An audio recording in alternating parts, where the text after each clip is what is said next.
இந்த பக்கம் இருக்குது.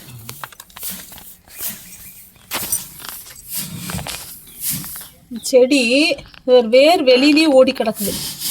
இருங்க லேசம் இதை தூக்குறேன். நான் கூட்டுங்க. இதுக்கு கழட்டு போதே எது அதெல்லாம் கழட்டு. அவர் சொன்ன மாதிரியே பார்த்திங்கன்னா பைப்பு வந்து கொஞ்சம் கேப் ஆகி தண்ணி வந்து ஒழுக ஆரம்பிச்சு. நல்லா திட்டு வாங்கினேன்.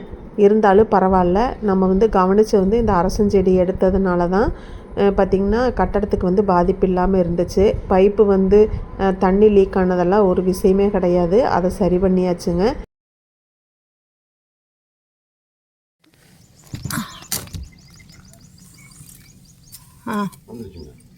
தூக்குங்க தூக்குங்க. எவ்வளோ தூரம் ஓடி இருக்குது பாரு வேறு. தூக்குங்க. ஆமாம் இங்கே வருங்க. அப்பா என்னம்மா செடி இது ஆத்தாடி பாரு. ஐயோ இந்த வீடியோ பார்த்திங்கன்னா கிராமத்தில் இருக்கிற வீட்டில் எடுத்த வீடியோ.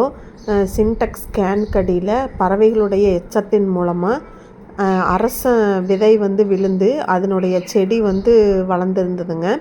இதை வந்து நம்ம கவனிக்காமல் விட்டுட்டோம் அப்படின்னு சொன்னால் வாட்டர் டேங்க்கு கடியில் அது வந்து அப்படியே வளர வளர அந்த வேர்கள் வந்து கட்டடத்தையே அப்படியே உள்ளே வந்து தொலைச்சி பால் பண்ணிடும். அதை வந்து ஒரு 1.5 மாதம் 2 மாதத்துக்கு ஒரு தடவை கவனித்து இந்த மாதிரி டேங்க்கு கடியில் குப்பை வந்து கூட்டும்போது அந்த விதைகள் வந்து நம்ம கூட்டி எடுத்துடலாம். இதை கவனிக்காமல் விட்டோம்னா கட்டடத்தையே வந்து அது தொலைச்சி வேர் விட்டு உள்ளே வந்து போயிடுச்சுன்னா நம்ம கட்டடத்தையே இடித்து எடுக்க வேண்டிய நிலமை வந்து வந்துடுங்க.